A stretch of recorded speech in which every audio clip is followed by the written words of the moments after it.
Assalamualaikum warahmatullahi wabarakatuh. Perkenalkan, nama saya Jenal dari Prodi Manajemen Semester 2 di Universitas Teknologi Nusantara. Di sini saya akan menjelaskan sedikit mengenai pasar oligopoli, dari mulai pengertian, jenis-jenis, ciri-ciri, dan kelemahan dan kelebihan pasar oligopoli. Berikut adalah daftar isi yang akan saya sampaikan mengenai materi ini. Di slide ketiga ada pengertian pasar oligopoli. Yang keempat, ciri-ciri pasar oligopoli.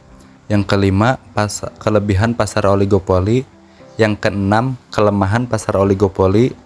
Di slide ketujuh, jenis-jenis pasar oligopoli. Kesembilan, hambatan memasuki pasar oligopoli. Dan yang ke-11 adalah contoh pasar oligopoli. Yang pertama ada pengertian pasar oligopoli.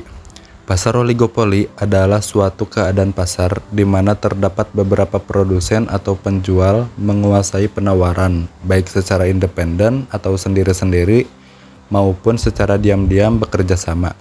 Dalam pasar oligopoli, setiap perusahaan memposisikan dirinya sebagai bagian yang terikat dengan permainan pasar, di mana keuntungan yang mereka dapatkan tergantung dari tindak tanduk pesaing mereka.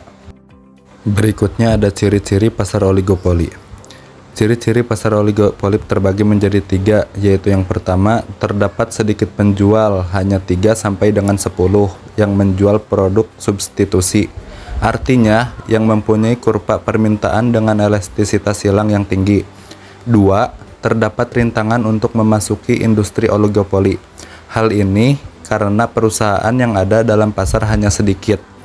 3, keputusan harga yang diambil oleh suatu perusahaan harus dipertimbangkan oleh perusahaan lain dalam industri. Selanjutnya, kelebihan pasar oligopoli. 1. Industri-industri oligopoli bisa mengadakan inovasi dan penerapan teknologi baru yang paling pesat. 2. Terdorong untuk berlomba penemuan proses produksi baru dan penurunan ongkos produksi. Dan yang ketiga, lebih mampu menyediakan dana untuk pengembangan dan penelitian. Kelemahan pasar oligopoli. 1. Kemungkinan adanya keuntungan yang terlalu besar atau akses profit yang dinikmati produsen.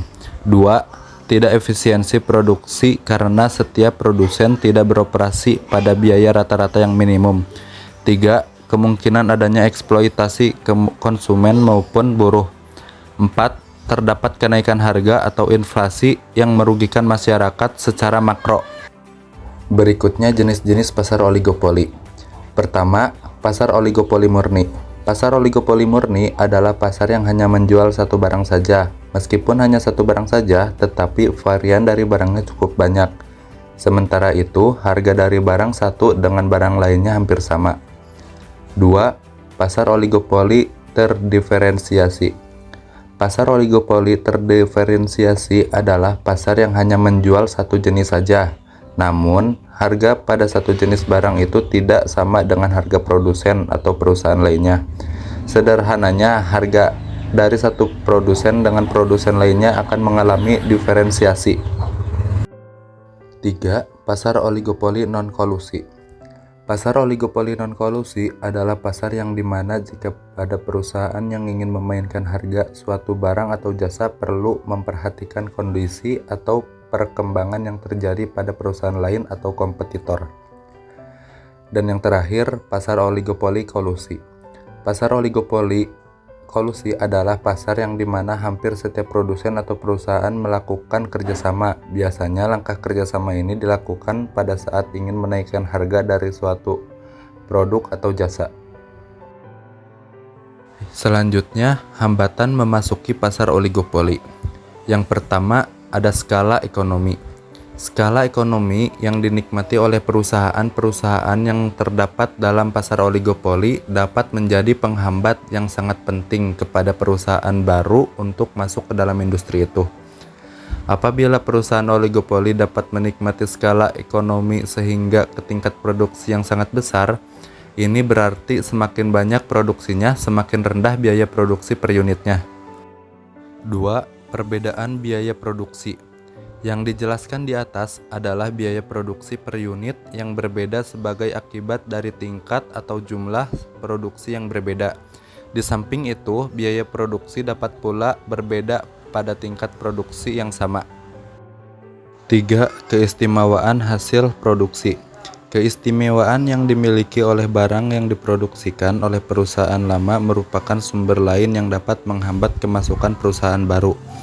Keistimewaan ini dapat dibedakan dalam beberapa bentuk. Yang pertama adalah karena barang tersebut sudah sangat terkenal dan masyarakat sudah menaruh kepercayaan dan penghargaan yang tinggi ke atas barang tersebut, tanpa dapat menawarkan barang lain yang jauh lebih baik dari barang yang dikenal masyarakat ini.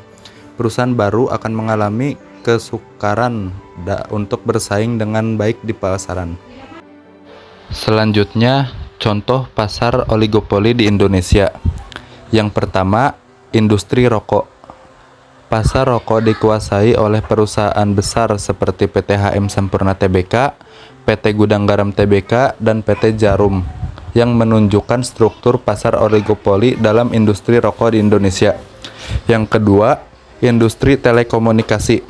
Perusahaan besar seperti Telkomsel, Indosat Ooredoo, XL Axiata, dan Tri mendominasi sektor telekomunikasi, menunjukkan karakteristik pasar oligopoli di Indonesia. 3. Industri otomotif. Merek-merek besar seperti Toyota, Honda, Suzuki, dan Mitsubishi mendominasi pasar mobil di Indonesia, mencerminkan struktur pasar oligopoli dalam industri otomotif. Dan yang keempat, industri retail. Dominasi platform e-commerce seperti Tokopedia, Bukalapak, Shopee, dan Lazada menunjukkan ciri-ciri oligopoli dalam sektor retail, terutama dalam pasar e-commerce di Indonesia. Oke, mungkin itu saja yang dapat saya sampaikan. Mohon maaf jika ada kesalahan dalam penyampaian ataupun kata-kata yang kurang berkenan. Wabillahi taufiq wal hidayah. Wassalamualaikum warahmatullahi wabarakatuh.